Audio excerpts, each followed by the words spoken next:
You know that attachment and anger hurt you. Do you know that?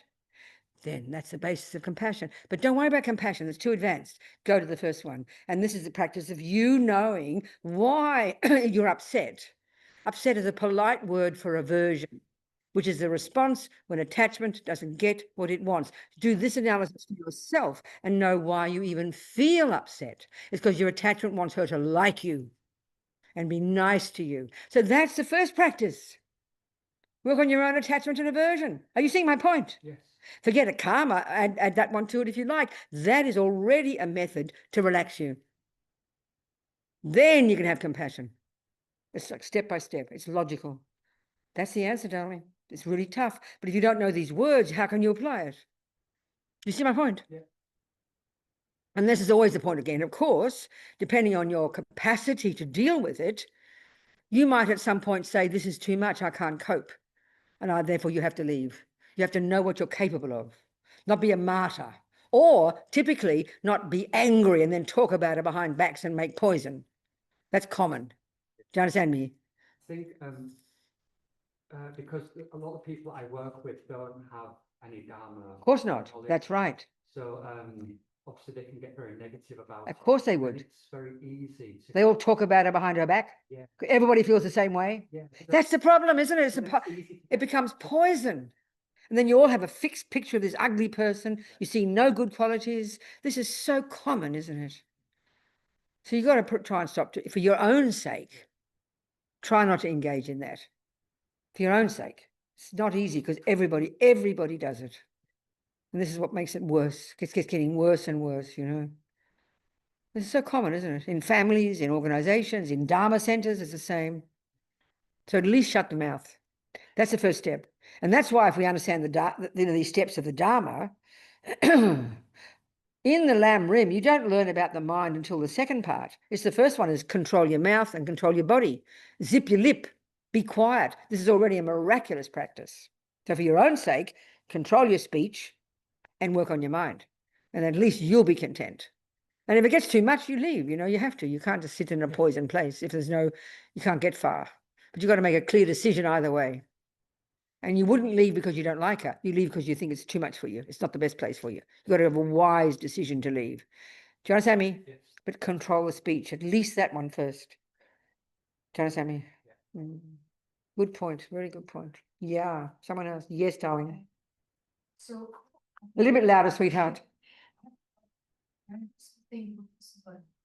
You do something good. Yes. I start to get a really high opinion of myself. Is there a microphone, please? Yeah. It's not working, Venerable. It's working. A little, Tested. yeah, it's working. Yeah, good.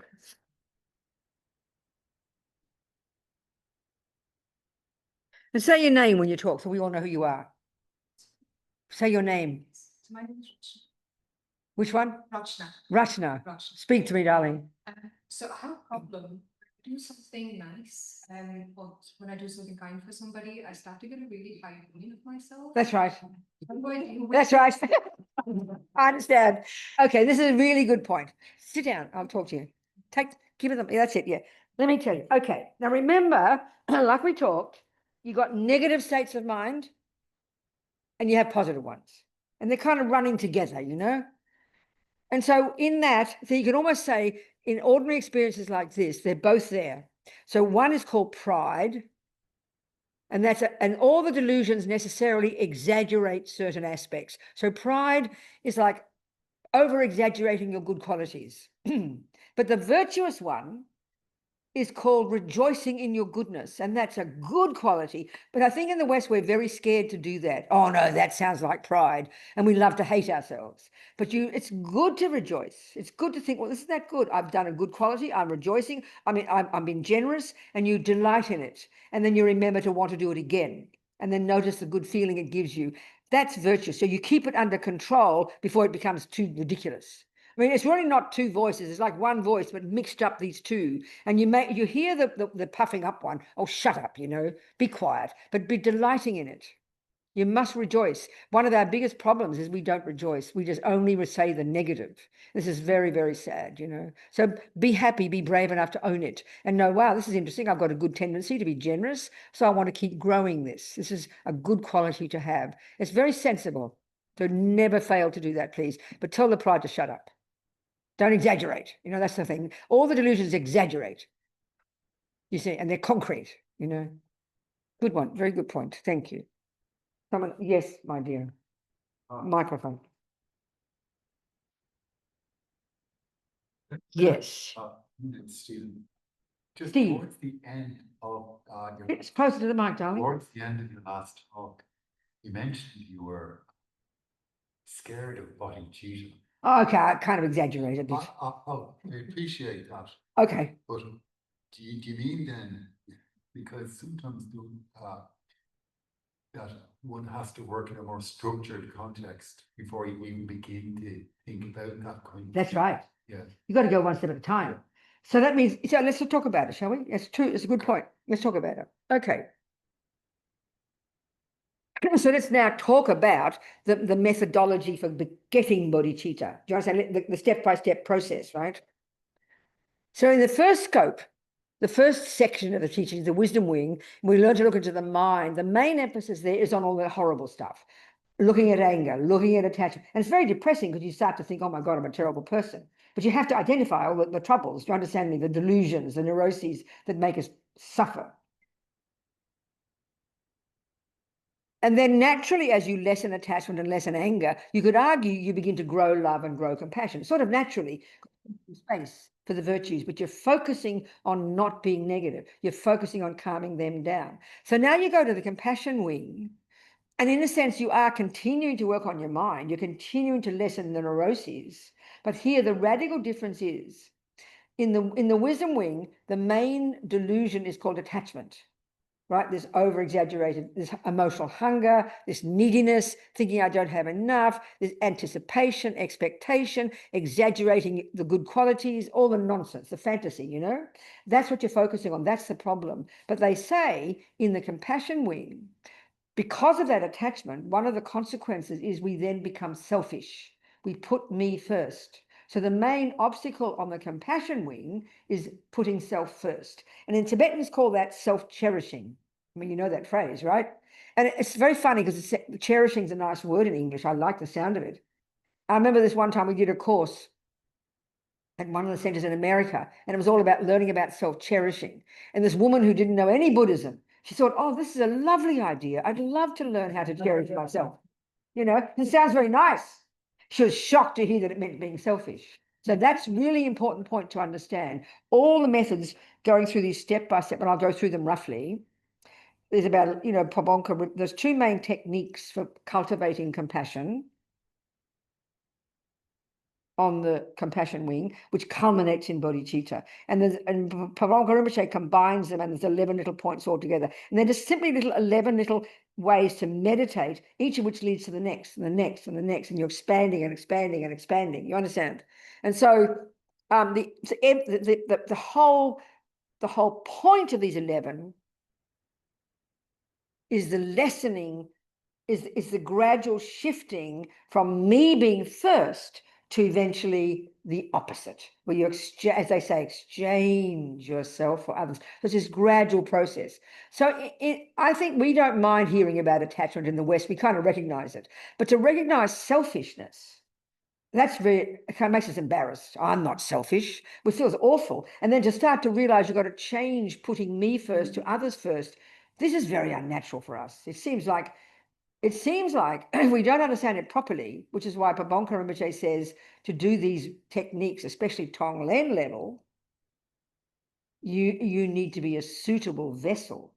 Which means if I'm in a relationship with a regular boy and I hate myself like most people, I'm low self-esteem and jealousy and anger and depression, and there I am trying to put my boyfriend first and he keeps abusing me and I keep going back for more abuse. That's a very typical victim relationship, right? And then I by accident read these 8 verses that say when I'm with others, I should see myself as the lowest of all. I say, well, oh, excuse me, mate, I already do that. What do you want to do? We literally can't hear it, you know. So you've got to be a really advanced person to hear this properly. to want to actually put others first. It's very scary. Do you understand me? So then in that sense, it's quite shocking. You read those 8 verses and they're shocking, you know. And then more than that, when all of these practices culminate in this bodhicitta, and so bodhicitta is not the meaning, it's not the same meaning as compassion, it's the result of compassion, you know. And when it's stable, it's the most outrageous, it's the most shocking concept. There's no equivalent, I'd say, in modern psychology. Probably the only equivalent is in the saints, like in the liturgy, if you've been a Catholic. And that for me, I was used to that. I was into all these Catholic things, and I loved all the saints and loved Our Lady and all those things. But if you're not Christian and you're not used to that idea, it's very shocking in the world, you know. That's what I mean by shocking. Because one of the signs of having bodhicitta stably, there's literally no longer the usual thought of I. So when we look at our minds, even if we're not very selfish, even if we're very kind people, I is the central player, you know. So to have even before you realize emptiness, to imagine a state of mind where there's no longer concern, no longer the thought of giving anything to I, no longer asking a question for I, because you could argue, which is, now this sounds nice, that you're already so blissful, you're so fulfilled, you've given up attachment and anger and jealousy, you're a very extremely happy, joyful person. That's good to remember. And therefore you only have space for others. But that's pretty intense, isn't it? It's incredible. And then when you read the commentaries, but even more shocking, I don't know if you knew Lama Zopa Rinpoche. Did you know Lama Zopa Rinpoche? Our Lama, one of this, he's passed away 3 years ago. And then there's this eulogy. Did you ever get to read that? Did you have that? No, it's not there. I remember they asked me to write this obituary about him. So I had to look into his life, you know, and just his qualities. And he was this living example by his behavior of being one of those people. And it's hard to imagine it. Well, first of all, he never slept. Now that's already insane. That's like you're mentally ill if you don't sleep, you know. Why? Because he had compassion. They say that these yogis, who, especially from past lives, come into this life already realized. And he even as a child, he had no interest in sleep. So all his life, he never laid down. Now, that already is insane. He never laid down. Venerable Roger, his attendant from about 1986, he was one I interviewed mostly about to do the eulogy. He said he said he didn't know what his job entailed to be his attendant. He said he thought he'd take the lead from Lama Zopa. Lama Zopa would show him what he needed. He never showed what he needed. He never slept. Whoever wanted to see him saw him. He never asked for food. He never asked for a cup of tea. He never laid down. He only ever said positive words. It was like it's not natural, you know. And then after a while, Roger was completely exhausted. I mean, if you give Rinpoche his way, he'd teach day and night. He'd only be seeing people. Whoever walked in his room at 3 a.m, one lady climbed in the window. He welcomed her, you know, like didn't show any impatience. This is not natural. As Venerable Roger said, after 2 years, he threw his hands in the air and he said, this is the Bodhisattva's way of life. This is the Bodhisattva's way of life. Completely ridiculous. Then he had a stroke in 2011. I was there and they took him to the hospital. Well, these nurses and doctors thought he was mentally ill. He was always laughing. He had a stroke. He was laughing. And these monk attendants laughing. He showed no interest in his illness. He never asked a single question, never acknowledged he was ill. He'd seemed mentally ill. But they discovered, no, it's because he's got bodhicitta. He literally doesn't have a thought. It's not as if he's struggling, oh, I shouldn't think of I. It doesn't arise in his mind to think of I. That's too much for me. I hyperventilate when I hear that. Do you understand? So I joke about it. But I mean, we love to say, oh, we love bodhicitta in the West, but we've got no idea what it means. We like to say we like it. We all love to do Tonglen. Do you know Tonglen, that practice? It's insane. To think, you know, I mean, Tonglen, if you do it in reality, not just in your mind, meditation, you see a homeless person. If you'd accomplished it, you'd walk over to that homeless person, you'd give them your car keys, your house keys, your clothes, and you'd exchange position happily. That's Tonglen, baby. Do you understand me? That's not natural, because we assume in our culture and modern psychology and neuroscience assume a solid, real I in the center. So it's wacky to think you can't have that one. I get so kind of intense when I talk about it. Do you understand? So one step at a time, you know. Do you understand me? Oh, I do, yes. So we can at least admire people like that and aim for it, because they're showing us that we can become like that as well.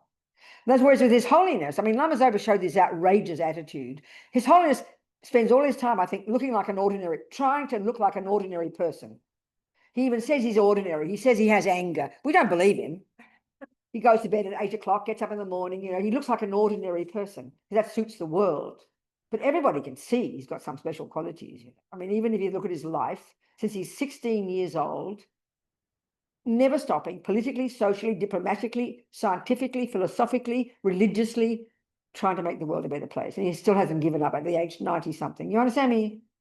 There's another way of showing it, this incredible kind of enthusiasm and stability, That's the proof of the pudding, isn't it? So necessarily, that's far more advanced than giving up attachment and anger. That's far more advanced than controlling your body, speech, and mind and being a nice person. That's insane. But all Buddha's saying is that's our potential. We can do it, but one step at a time, isn't it? So maybe we'll go into the 11 techniques this afternoon. They're the wisdom wing is the preliminary practices, if you like, to prepare your mind to then be able to do these techniques, Yeah. Any questions, people? Huh? No questions? Anybody? Anything? Please? So we have to talk more about karma then. Shall we talk more about karma? Just remind us. I mean, this is the same I do every year. I feel like a fraud. I'm sure you're going to catch me out one year. You did that last year, Robina. And I did. Okay. But what else am I going to talk about? Same thing again. Can't help it. There's nothing else. So in order to have proper compassion for others, compassion for the 3 levels of suffering, you've got to have the preliminary practices, which is the wisdom wing, which is karma, the mind, impermanence, delusions, and bodhicitta. No, that comes next. That's right. That's compassion. So this first lot, this is the preliminaries. This prepares you. So this is why I think the term we use in the West is this is what self-compassion is. You're giving up suffering, your suffering, and you're giving up the causes of your suffering because you can't stand the suffering. That's what we would call compassion for yourself. So that's the first wing is compassion for yourself, and now it prepares you because everybody's in the same boat to have compassion for others. But you can't leap into this one higher than you can go. It's very obvious. We have to remember that, And because compassion is for all beings, and the logic in Buddhism. Okay, the logic in Christianity is that God loves everybody. So that's good enough logic. God is in everybody, That's good enough. I remember at a conference we did years ago in San Francisco about happiness, and one of the modules I had 2 people whose children had been murdered, okay, and they were talking. One was a Christian and one was a Buddhist. It was very moving, 15-minute talk with each other. So this one woman in America, a white lady, became a Christian after her daughter had been raped and murdered. And she turned to Christianity to help her, and she wanted to meet the boy who killed and raped her daughter, and she eventually did. And the other man, he was a Buddhist. He worked in prison. We worked together in prison helping people. And his son had been stabbed to death in a bar, So first of all, he was interviewed on that evening of the day of his son being stabbed to death in a bar. And he happened to be black, incidentally. So he was in the television, and the television news said to him, "How do you feel about the murderer of your child?" And he was in tears, and he said, "How can I not have compassion for him? His suffering has just begun." So that's not even future lives. Do you understand? Now, he worked with boys in prison, so he knew. And he straight away had compassion. He said, his suffering is only just beginning. And that's even ordinary, this life. He's now gone to prison. His life is destroyed. And that was his first reason. That was so mind-blowing to have that on ordinary television, How else could I have it? But how else could I not have compassion? His suffering has only just begun. That's the Buddhist view of compassion, that the person's suffering themselves. They harm themselves. Of course, future lives as well. That's so clear. That's incredible, mind-blowing. This woman who developed faith in God, and she met the prisoner who murdered and raped her boy. And he was so happy to meet her. He was so happy he wanted her forgiveness because he'd been on drugs or something. He raped her, and then he was convinced he had to kill her as well. And he said that just before he killed her, she looked him in the eye and said, the 16-year-old girl, and said, I forgive you, and God does too. That's intense, isn't it? So that's the Christian view. In the sense, both compassion, incredible, just different methods, you know, just different methods to bring that compassion, you know. But I think if you have a materialist philosophical view, no Buddhism, no Christianity, there is no reason you can find. Do you see my point? There's no reason you can find. Both of you didn't ask to get born. Your parents just plonked you on the planet and randomly bad things happened. So there's no reason, there's no basis, unless you have a very good heart, which you can't understand. There's no basis for having compassion. Do you see what I'm saying? Unless you're a very special person anyway, you know, clearly it could happen that way. Just talking, you know. So let's look more at karma, how it works.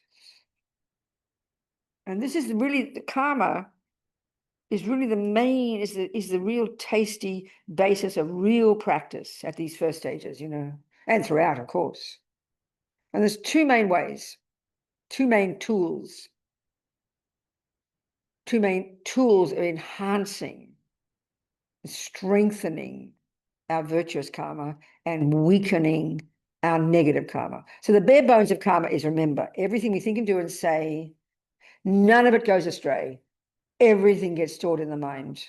First as a memory, but also then qualitatively as a type of imprint.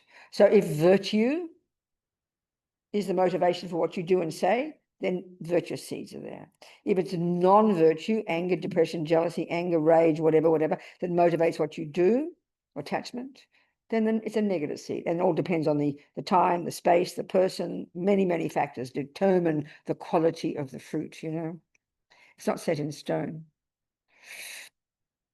But in general, you could say with karma, the main player, the main piece in terms of the karma you create,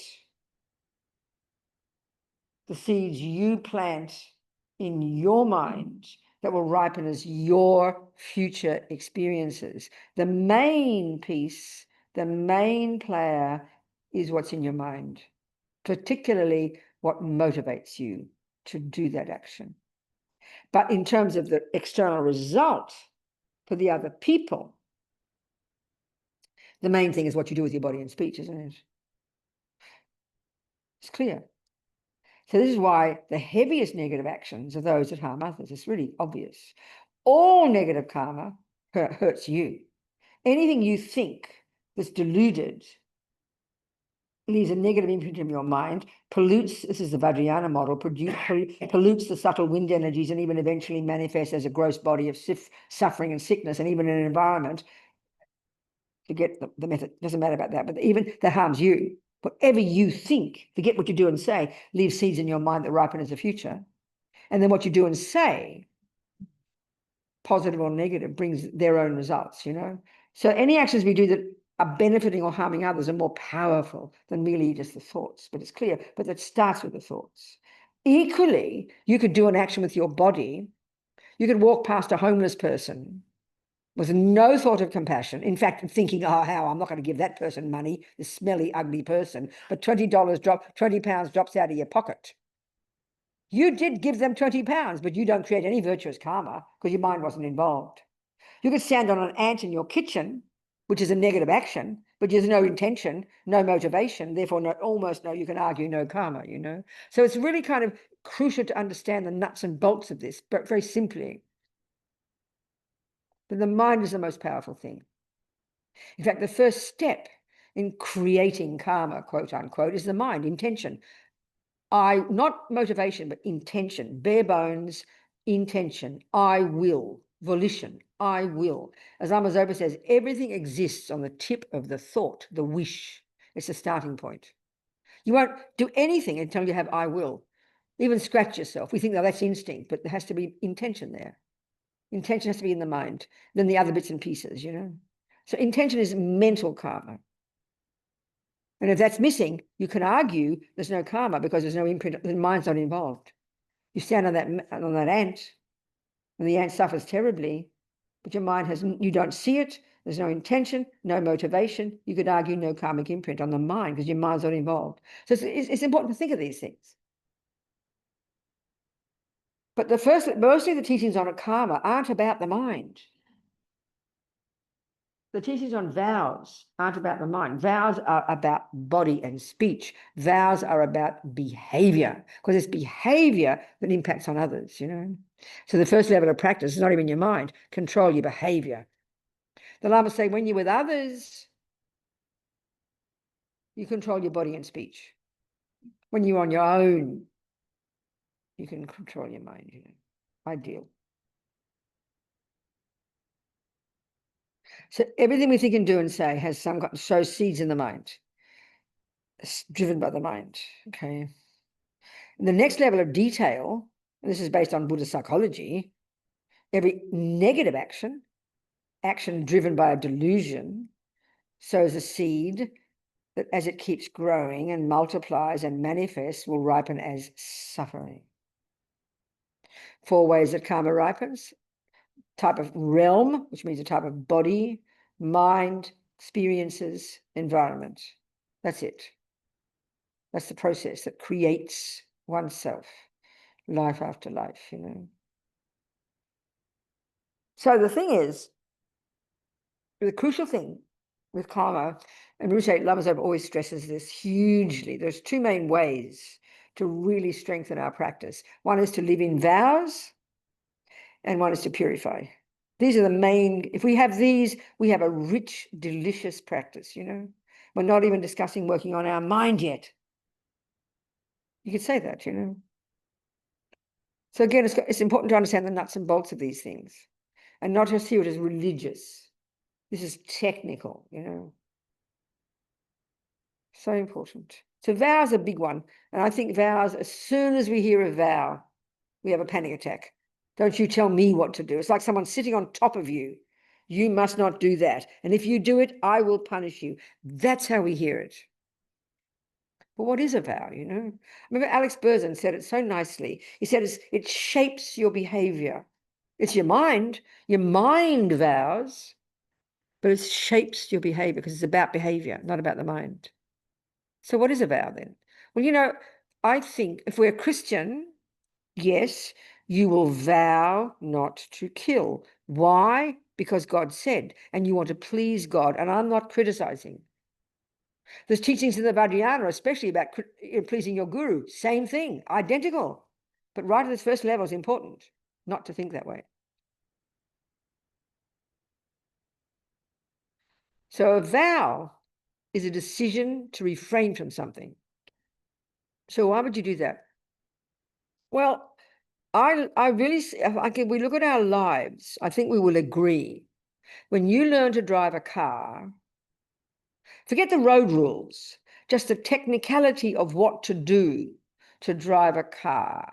If you had to write down all the things you vowed not to do, you'd have a list of hundreds of things, but we don't call them vows.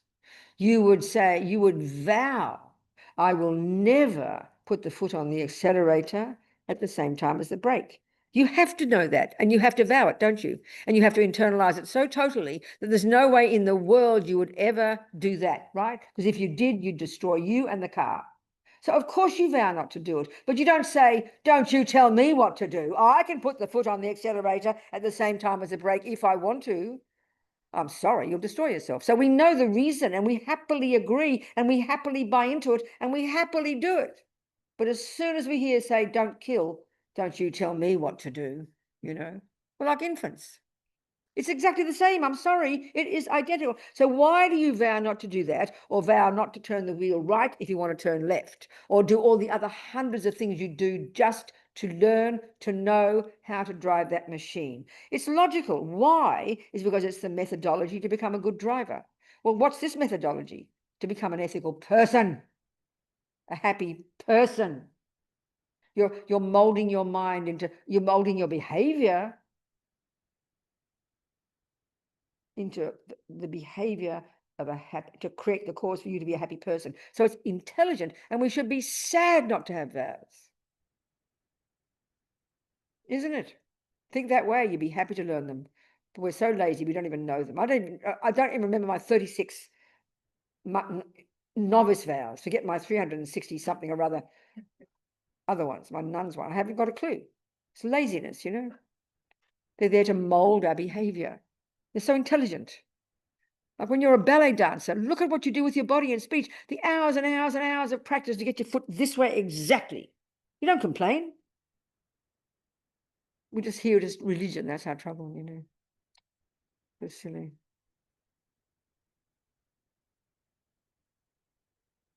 So we know that when, you know, Buddha starts with, when you first start to consider the possibility that you might take Buddha's advice. He's not forcing us to not kill. His list of 10 don'ts. Well, the first 7 are body and speech, aren't they? They're not vows yet. They're just recommended. Buddha's recommending. Take this as your basis. A good start. Don't kill. This is not even vows yet. These are recommendations. Don't kill. Don't take the ungiven, as the Tibetans say, and don't jump on the wrong partner. If you're married, if you've got a relationship with a person, a commitment in a relationship, you know, don't cheat on them, or don't cheat on someone else's. There are 3 actions of the body. So these are the heaviest actions with your body that are driven by attachment and aversion, aren't they? It's very clear. And the next 4 is speech, you know. They're really obvious. And I mean, we might not be rapists and murderers, but we absolutely use our speech in the most appalling way, and we don't even think it matters, you know. But our speech, if we could control our speech every day, one day at a time, and not say one bad word, you would transform your life. I promise. You'd solve 90% of your problems with your family and with your people at work. You can't change that woman, but you'd fix yourself. You'd calm your mind, because if you calm your speech down, you're calming your mind down. Do you understand me? That's really true. I remember, this is something different now, but I'm telling you, something interesting. Years and years and years ago, when I was working in London for Wisdom Publications, and I was always busy. I'm a busy kind of girl. You know, I love around being busy, looking busy, you know. I mean, listen to me, look at me, busy. And I was always busy. And I said to myself, I'm sick of thinking I'm busy. I said, I will never say I am busy again. I decided I would never say I am busy. And do you know what happened? I stopped thinking it. It's the proof, isn't it? I stopped thinking I was busy. I couldn't believe it. Are you hearing me? So if you control the speech first, because the speech is the servant of the mind, you're helping your speech. I mean, you're helping your mind, people. It's the most brilliant practice, but we never think of it as spiritual. Oh, I want to meditate. That'd be ridiculous. Just control your speech. It's already better. Meditate. Then you'll meditate naturally. Do you see what I'm saying, people? We don't even consider it important. What's the first level of practice? Lord Buddha says control your body and speech. Abiding by the laws of karma and the vows is controlling your body and speech. It's sublime, you know. We've got to join the dots in our head. We just think it's someone suppressing us, you know. We're like children. It's so obvious. I'll never forget that. I can't believe it. I stopped thinking I was busy. I couldn't believe it. There's proof, isn't it? So we're going to have the 10 non-virtues. The last 3 are I think the last 3 are sort of the beginnings of working on your mind. Lord Buddha gets us to at least control the heaviest level of the 3 poisons. So he gets us at least to stop the heaviest level of attachment, which is this constant craving, you know, like junkie mind. He gets us to control the heaviest level of anger, which is this kind of, the heaviest level of anger is you've given up the anger thoughts, but you want the person to suffer. Look at that one. That's so heavy. Ill will, malice. It's the heaviest level of anger. At least stop that one. And the heaviest level of ignorance, this gross ignorance of kind of like fundamentalism, fixed, solid, concrete, narrow-mindedness. These 3 at least, you know, so profound. But these first 7 are the body and speech. Now you listen to Buddhism, you decide you want to take refuge, and then you take refuge, and then you take the 5 layperson's vows. And you people, now that you have this kind Geshe here, so kind coming here, you should ask him to give you refuge. Don't wait to him. He doesn't offer it to you. You should ask him for it. Please, Geshe, can I have refuge? And take the 5 layperson's vows. Have you organised that yet, Chrissy, with Geshe? You have done it with Geshe. Oh, good. That's wonderful. You're using him properly. Okay. That's good. I thought you hadn't. Someone told me you hadn't. There you go. He misled me. He said he hasn't. That's called speculating. That's not called lying. It's called speculating. We do that all the time, don't we? We don't think, we don't know that we're not saying the right thing. That's anyway. Anyway, okay. So listen. So then we decide to take the 5 lay vows. For some reason, Buddha takes the killing, the stealing, and the jumping on the wrong partner, the 3 of the body, but he just takes 1 of the speech. I suppose because lying can cause the, I don't know, it's interesting how lying. I wonder why just lying? Why not the others? Lying as a vow. Why not a vow not to badmouth behind backs? Why not a vow not to gossip? Why lying? Of the 4 of speech, why do you think lying is the most important? I can't really think. Why is it does the most harm, do you think? Gisela? Does lying do more harm than abuse? It must be. He gives that vow, doesn't he? No, I don't know why. Did you understand my question? Yeah. Okay. Anyway, he says lying. And the 5th one is no alcohol or drugs. So, but the thing is, you don't have to take all. But let's look at them. Let's look at let's look at the power of vows. And Lama Zopa talks about this, right? This is very delicious, I think. I like this a lot. And I think we have to look at the logic of it. We have to look at the logic of it. Psychological logic of the power of vows. So my feeling is, let's say you want to go on a diet, okay? And you decide you will go on a diet. And I went on a diet 18 months ago. Had I lost weight a year ago? Was I thin last year as well? Not thin, but thinner. It's because I decided to go on a diet called eating less. Do you understand? It's the best diet. Eat less. Doesn't cost any money. It costs less money because you buy less food. It just you have to control your attachment. That's all. It's hard. Anyway, I did lose weight. So think of this. If I hadn't made a vow to lose weight and I hadn't vowed to eat less, why would I? So when you make a vow, it's like standing on your shoulder, guiding you. You go to the fridge, you remember your vow. Do you understand? You get on the scale, you remember your vow. So it's automatic that when you make a firm decision, it's more powerful than merely occasionally not doing it. Do you see my point? It makes complete sense. That's a vow. It's the power of a vow. Psychologically, it's more powerful. And that's all a vow is. So when you take refuge, you sit in front of the person and you do the refuge first, and you decide to take the vows, you repeat, from now until the day I die, I will not kill. I will not steal. I will not lie. And then you reiterate those vows when you purify the other practice, which we'll talk about. So the way Lama Zopa puts it, and it's Lord Buddha's teachings, okay, and it's logical if we think this way. So, okay, before we go further. Okay, they say vows are powerful because 24 hours a day that you have the vow in your mind stream and you are keeping it and you're reiterating it and purifying it every day, 24 hours a day, without intention, without motivation, without even thinking about it, you are creating the virtuous karma of non-killing and putting non-killing karmic seeds in your bank vault. Can you hear the point? Now, so powerful, in other words. Whereas the only time you would put a karmic seed of non-killing into your bank vault is when 1, there's a mouse there, 2, you intend not to kill and there's compassion, 3, you consciously don't kill, and 4, the mouse stays alive. It's only then that you put a karmic seed of non-killing, a delicious one, into your bank vault. So how many times in a day do we have that situation? Do you see what I'm saying? Very few. If you're in India, in Bodh Gaya, in the rainy season, you have to be this way because the floor is covered in little creatures, flying animals in the rainy season. You're forced to be thinking every second not to kill. But unless you meet a sentient being, there's no reason not to kill. So you don't think about it. So if you're not thinking, I will not kill, there's no karma created of not killing. Now, why not killing is important because the cause of getting a human body in your next life is the triggering of one of your delicious, rich, non-killing karmic seeds stored in your bank vault. That has to be triggered at the time of your death. So you need bucket loads of those.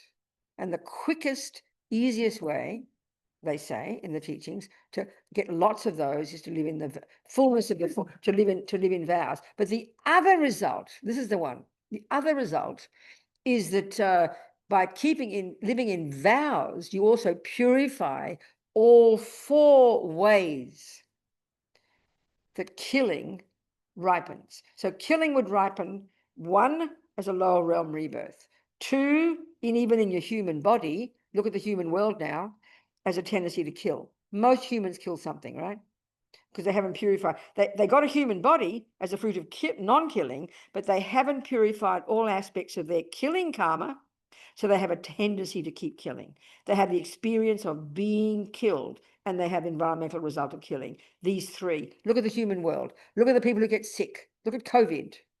That's a karmic collective result of millions of humans from past karma of killing that now is manifesting.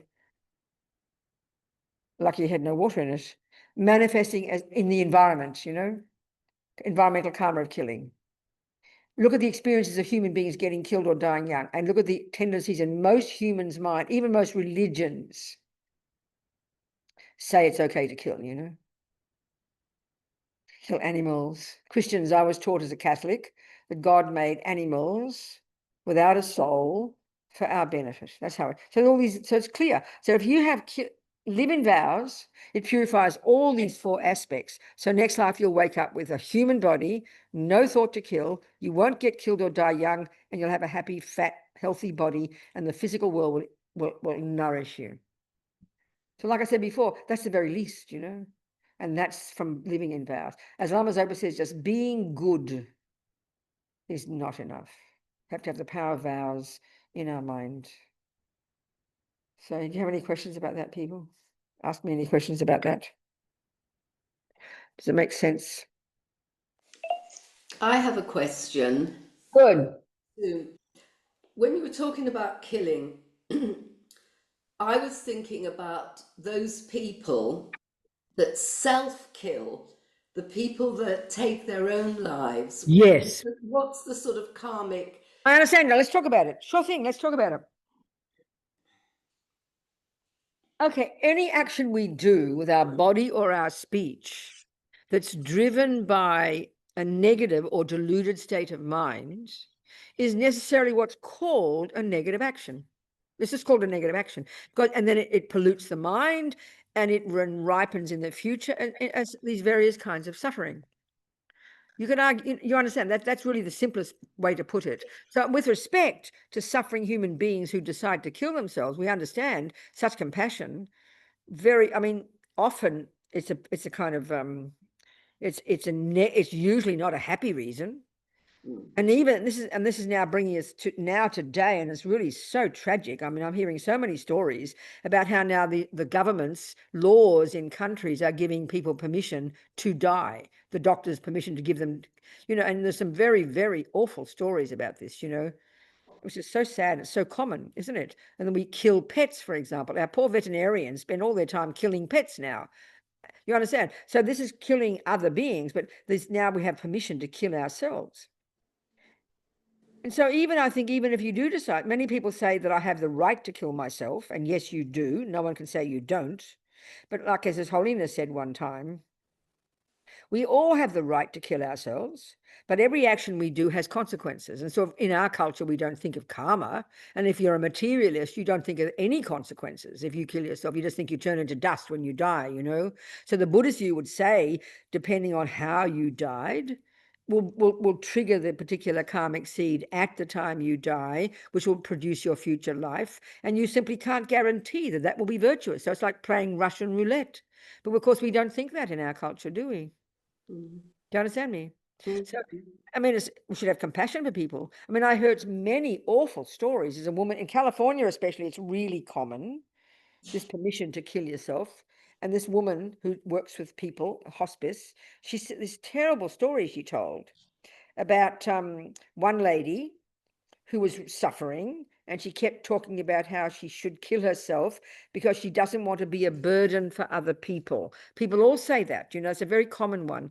And this is my own opinion now. It seems kind of very virtuous to think that. Do you understand? I don't want to be a burden. But it's not a really proper understanding. Probably her family, and they even said it to her, but Mummy, we want to take care of you. So it's really, it's a bit sort of self-centered almost.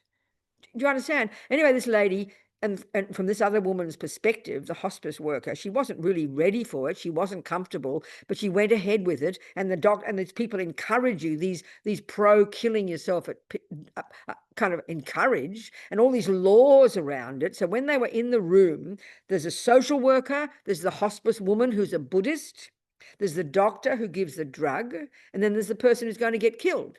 And there's no family. It's very I mean, sometimes it can be. Maybe there was family there. I don't know. But one of the things the hospice worker told me was she wasn't allowed to intervene. So this is like a nightmare. This experience was like a nightmare. Apparently, the medicine, the drug didn't work properly, and the doctor didn't do it properly or something. And they're watching this woman, and the hospice worker said clearly she was in terrible mental anguish, but you can't reverse the process. So she's in her mind is freaking out, and this hospice lady wasn't even allowed to go to her to say mantras in her ear to soothe her. You know, it's sort of horrible, these awful experiences. So it was just, it's sort of like, but the real one is, the simple point is, and this is the same about giving organs. This is another discussion now. But there's more and more problems I've read about people who aren't dead yet, their organs being taken, you know. There was one man recently I read about, young man was got caught up in a gang fight. He was shot. They said he was brain dead. He's in his bed. And he only, the story came out only because he came out of his coma. He was on the operating table, ready to cut his organs out. And some other doctor who heard about it ran into the operating table, take that man off that, you know, whatever. And he came out of his coma and he remembered everything. He said he was alive. He heard what the doctors were saying. They'd say, blink your eyes if you can hear. And he'd blink his eyes and they didn't notice. They'd say, tap twice on the bed if you hear this. And he did. They didn't notice. His mummy's there crying and saying prayers. They were convinced he was dead and they were dying to get his organs. And he wasn't even dead. This is really a biggest problem, you know, in the West. And I mean, I remember reading a book by one American medical journalist who's really cynical about the industry because there's all this manipulating people to get their organs. I'm just talking now. So all of this, and one of these doctors in this business, he said, we don't know enough about consciousness. We don't know enough about consciousness. We don't know when, and that's really good people are learning that, you know, and that's the same as killing yourself. We don't have any idea about what happens, you know. So it's really unfortunate. And I mean, without being rude, and I'm being rude, it just shows for me, in my opinion, the incredible ignorance in our culture about what the mind is and how it works, you know. This is really showing. It's very, but meanwhile, the motivation usually to kill ourselves, it can't be a happy thought. It maybe is compassion, but if you're not really prepared, it's only going to distress you, you know. So it's not an easy one, is it? What do you think, Linda? Yeah, thank you. That's a very good explanation about it. Thank you. Yeah. So this is where I think if we can be courageous, including with our pets, because I think, okay, this is a really good point for me about how our compassion goes wrong. And this is the Buddhist analysis. So we have compassion for our pet. We have compassion for our mummy. We think we must kill them. You know, you understand? And our motivation is compassion, Linda. So you could argue the karma from our side isn't that bad, but we don't have enough information about the suffering of your mother or your dog. So in the end, they might suffer an agonizing death and get terrible rebirth. Even though our karma is not bad, out of ignorance, we've harmed them. You know, this is the shocking part. So my feeling is, we say, oh, I must kill my pet. She's so suffering. But we've got to have, what we don't see, Linda, and we want to talk about this more. We talked about it last night. What we don't notice in our own mind is we have so much attachment to everything being nice. And our attachment causes us to not be able to bear the pain. It's not compassion that makes us suffer. It's our attachment and fear that makes us suffer. And that disturbs our mind. It messes up our compassion.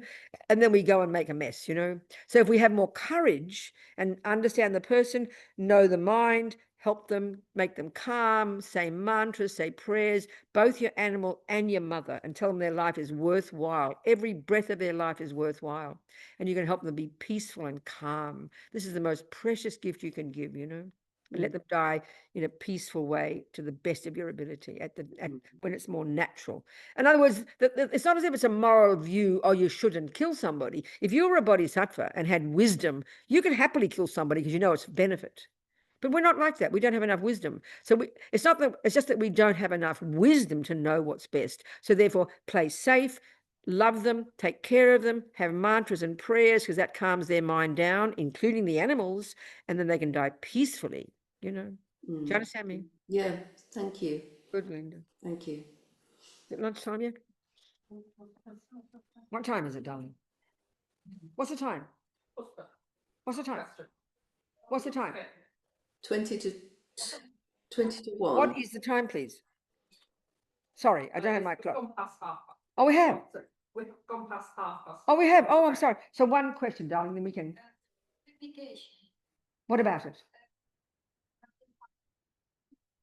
What's we?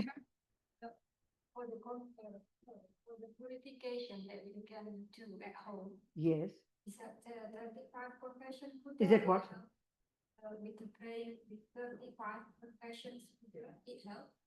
I understand those words, but I don't know the question about those words. What's your question, sweetheart? Pushpa. Finally, the Buddhist, there is a lot of self-kill and suffering and planting of seed, in my opinion. So you said, okay, I accept there is the practice called 35 Buddhas, for example, and that's a practice for purification. Yes. So what's your question? Also, I can practicing I still feel guilty, but like yesterday. We talked it last night. Yeah. So you're asking me the same question as last night. So last night's answer didn't help. So what's your question now? I think when we were talking last time, you commented probably, so I didn't. So you want me to answer the question again? I'm happy, but not now. After lunch. Can you wait till after lunch, Pushpa? Can you wait till after lunch? Yeah. We'll do it then. Okay. Thank you, darling. Okay. So let's think about lunch differently. Okay. Instead of seeing lunch through the lenses of attachment, we're going to see it through the lenses of compassion. So we're going to go down to lunch and we'll see the lunch on the menu. Even if it's not what you really want, you think how kind all these people who've cooked it and the creatures who died when we picked the vegetables and the people who cooked it and cleaned it and drove the vegetables to the house and made the food, all these kind people. We think, first of all, we're going to eat this food so we can be healthy and happy, so we can benefit others and repay their kindness. And even we can also then offer the food. So you imagine the food is delicious, and before you put it in the mouth, you think, if I could, I would offer it to all the suffering beings in the world and to the Buddhas. And then, as Lama Zopa says, having thought those few thoughts, which now transform your action of eating, because your motivation has changed. Now you've done that, the bigger your stomach, the better. So now you can enjoy your lunch, okay? All right, people, I don't know if you've got lunch, but we're going to have lunch here. See you in 1 hour, okay? See you, darlings. Bye. Thank you, people.